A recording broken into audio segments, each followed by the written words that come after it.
सामने करने वाला हूँ उस स्टॉक का नाम है मेशो लिमिटेड। और मेशो के ऊपर चर्चा करनी दोस्तों इसलिए ज़रूरी है क्योंकि एक 1500, जी हाँ, 1500 करोड़ की टैक्स डिमांड आई है। स्टॉक आप देख रहे होंगे तो ऑलमोस्ट अपने 52 वीक लो में है। स्टॉक ट्रेड करा है 158 में, इसका 52 वीक लो है 144 के आसपास।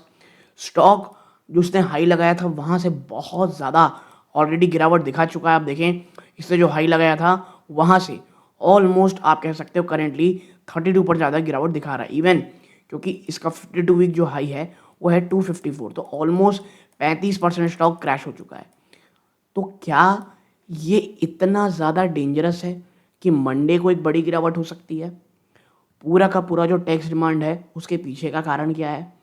मेशो का रिप्लाई क्या आया है ऑफिशियल, और ये ओवरऑल इनकी जो बैलेंस शीट है, जो इनके पास कैश है, उसको ये कितना हिंडर कर सकता है, आइए चर्चा करेंगे। देखो, एक चीज़ तो दिखती है कि अब 150 एक बहुत बड़ा साइकोलॉजिकल सपोर्ट है। उसके बाद क्या रहेगा, जो उसने 52 वीक लो लगाया था 144.76। इसके साथ साथ ओवरऑल बाजार के जो सेंटिमेंट है वो भी बहुत बहुत ही ज़्यादा आप कहेंगे वीक है। जिस प्रकार की निफ्टी, बैंक निफ्टी, हर कोई हर दिन नई गिरावट दिखा रहा है, ऐसे में इस प्रकार की न्यूज़ आना बहुत ज़्यादा, मैं कहूँगा, डेंजरस हो सकती है। और बहुत से निवेशक, मैं बता दूं आपको, 180 से 200 के बीच बहुत से निवेशक फंसे हुए हैं। फिर आता है 160 से लेकर के 180 का। तो ये ना ऊपरी स्तरों से जो इतने लोग फंसे हैं उन्हें एक चीज़ तो समझ जानी चाहिए कि जल्द ही ये नंबर आए, इसके चांसेस कम हैं। क्वार्टर थ्रू के नंबर कैसे रहे हैं, मैनेजमेंट का क्या कहना है क्वार्टर थ्रू के नंबर के बाद, और वो कौन सी चीज़ है एज ए रिटेल निवेशक आपको अपने दिमाग में रखनी है। आपसे बस एक दरखास्त है, इस वीडियो को ज़रूर हाइप दीजिएगा। आप ऐसा करेंगे चैनल की ग्रोथ होगी, वीडियो की रीच बढ़ती है। So please do hype this video, ताकि अन्य व्यूअर जो मेशो में निवेशित हैं उन्हें इस बात का पता चले। अब आते हैं एक एक करके। देखो, जो रीसेंट 1500 करोड़ रुपए की टैक्स डिमांड आई है, ये इशू की गई है मेशो को, has made waves in the business community specially. देखो, अभी अभी कंपनी की पब्लिक लिस्टिंग हुई थोड़े समय पहले ही, उसके बाद आपने 1500 का टैक्स डिमांड कर दिया। वाइल जो फिगर है वो डरावने वाला ज़रूर है, लेकिन आपको देखना है the context of the e commerce industry. Meesho की जो लीगल हिस्ट्री प्रोवाइड करती है एक क्लियर पिक्चर कि क्या ये वाकई में डैमेज करेगी कंपनी को या नहीं, या सिर्फ 1500 करोड़ रुपए का हवा बना हुआ है। तो देखो, 6 मार्च को, ठीक है, मेशो इन्फॉर्म करता है स्टॉक एक्सचेंजेस को, रात को करता है कि उसने रिसीव की है एक tax demand from income tax department from the assessment year 2023 to 2024। ठीक है, क्या लगभग अप्रॉक्सीमेटली अमाउंट 1500 करोड़ रुपए का, जिसमें इंटरेस्ट इंक्लूड है, इन्हें पे करना है। Legal basis, demand follow an assessment order under section 143(3) और नोटिस अंडर सेक्शन, ये हमारे कोई काम का नहीं भाई, हमको ऑर्डर मिल गया है, हम कोई वकील तो है नहीं। ओके नाउ, अब ये मिला क्यों है, तो देखो, डिपार्टमेंट ने बनाया है, डिपार्टमेंट में कुछ सर्टेन एडिशन किए हैं और एडजस्टमेंट किए हैं to the income reported by Meesho. ठीक है, और in the e commerce sector ये टिपिकली रिवॉल्व करता है around tax treatment of marketing expenses, customer discount और इंसेंटिव को। यानी कि आप कुछ और इंटरप्रेट कर रहे हो, मैं कुछ और इंटरप्रेट कर रहा हूँ एज ए एजेंसी।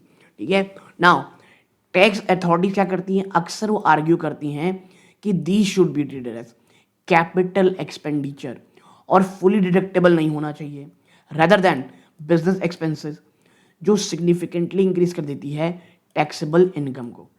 ठीक है, तो अब ये जो ओवरऑल चीज़ें बन करके आई हैं, 2023 से 24 तक की असेसमेंट आपने जो की, आपने आज क्या दे दिया, टैक्स डिमांड दे दी।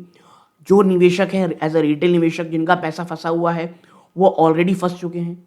तो मेरा ये मानना है कि क्या टैक्स अथॉरिटी को भी कहीं ना कहीं कुछ पेनल्टी लगनी चाहिए कि भाई आप, ये तो सीधा सीधा आप ये कह सकते हो पब्लिक की मनी फंस जाएंगी यहाँ पे, कंपनी जो रिटेल इन्वेस्टर हैं उनको भी लगेगा झटका। नाउ इसमें मैशो का स्पेशल रिप्लाई क्या आया है, मैशो ने एक बहुत ही मजबूत स्टैंड लिया अगेंस्ट द नोटिस।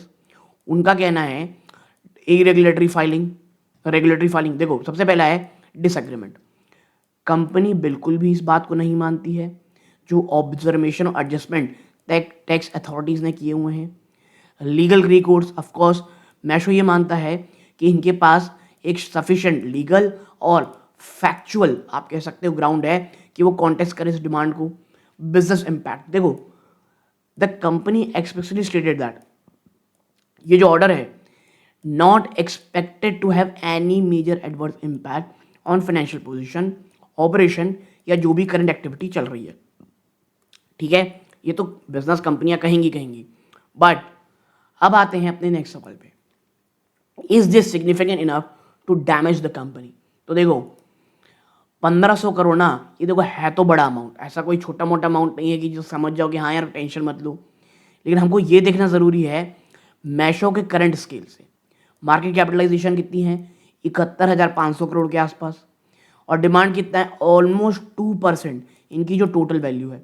इनकी क्वार्टरली रेवेन्यू जो लेटेस्ट गई है Q3 वो कैसी थी, 3,517 करोड़, यानी जो टैक्स डिमांड है वो इक्वल है इनकी 1.31 ऑफ इट्स रेवेन्यू। ठीक है, प्रॉफिट नहीं बता रहा हूं मैं आपको, रेवेन्यू की बात कर रहा हूं। लीगल प्रेसिडेंट तो देखो एक सिमिलर डिमांड ना प्रीवियस ईयर भी की गई थी 572 करोड़ रुपए की, ये स्टे कर दिया गया था कर्नाटक हाई कोर्ट को। कर्नाटक हाई कोर्ट ने उस डिमांड को स्टे कर दिया था 2025 में। ये क्या सजेस्ट करता है कि मैशो के पास बहुत हाई चांस हैं कि वो डिले करें द पेमेंट थ्रू लिटिगेशन। ठीक है, यानी कि आप देखो मैशो कोई छोटी मोटी कंपनी नहीं है। इससे पहले भी इन्हें 550 करोड़ ज़्यादा का एक लीगल अथॉरिटी आ चुकी थी, उसको इन्होंने स्टे दिला दिया है। तो इससे दो बात है कि भाई पहले भी ये चीज़ हो चुकी है लेकिन कंपनी कैपेबल है। ओके, कैश रिजर्व देखो मैशो ने ना रिसेंटली कंप्लीट किया था अपना आईपीओ दिसंबर 2025 में और रेज किया था एक बहुत बड़ा कैपिटल। ये रिसेंटली पेड किए हैं, also recently paid over 2400 crore रुपए to flip its domicile back to India. ठीक है, indicating it has manage much larger tax outlay recently. ठीक है, कंपनी ने अपना जो आप कह सकते हैं यहाँ पे जो और जो अपना हेडक्वार्टर है उन्होंने यहाँ लेकर के आए थे वो। हाँ, तो अब ये चीज़ तो श्योर है कंपनी के पास, पहली चीज़ कंपनी बिल्कुल कैपेबल है। ठीक है, लिटिगेशन यानी कोर्ट से लड़ने के लिए। दूसरा, इससे पहले भी वो डिफेंड कर चुकी है। तीसरा, कंपनी का जो ओवरऑल स्ट्रक्चर है, बैलेंस शीट है, बहुत ज़्यादा डरावना है, बिल्कुल ऐसा नहीं है। तो ये एक नेगेटिव तो है और शायद बाजार नेगेटिव करे, लेकिन ये कोई ऐसी खबर नहीं है कि पूरा बिजनेस ही ठप हो जाए। वर्डिक्ट क्या है, तो देखो it is a regulatory hurdle but not a company ender. बात सही है कि भैया एक ये बहुत बड़ा रेगुलेटरी हर्डल है लेकिन कंपनी खत्म हो जाएगी, भाई सब ऐसा नहीं है। तो शॉर्ट टर्म में क्या हो सकता है, ये कहीं ना कुछ वॉलिटिलिटी आपको दिखाए। मैशो स्टॉक प्राइस जो ऑलरेडी 159 के आसपास है, इन्वेस्टर रिस्क को डाइजेस्ट करना पड़ेगा। और अगर आप as a long term investor हो, ये जो एडजस्टमेंट है ये बहुत ही ज़्यादा कॉमन है एक हाई ग्रोथ टेक फर्म के लिए इंडिया में। ये सेम केस फेस किया था फ़ोन पे और फ्लिपकार्ट ने। जो रियल डैमेज है ना, ये सिर्फ मैशो के लॉस ऑनली अगर अगर मैशो लूज कर जाता है legal battle year down the line और इन्हें फोर्स करना पड़ता है टू पे the full amount plus mounting interest. But for now it is manageable legal dispute. यानी देखो अभी आपको 1500 करोड़ रुपए मिला हुआ है। ठीक है, आप मान के चलो जो गवर्नमेंट है यानी जो कंपनी है वो कहती है कोर्ट में लड़ती है चीज़ें और 1.5 से 2 साल आप कह सकते हैं ये ड्रैग कर जाता है।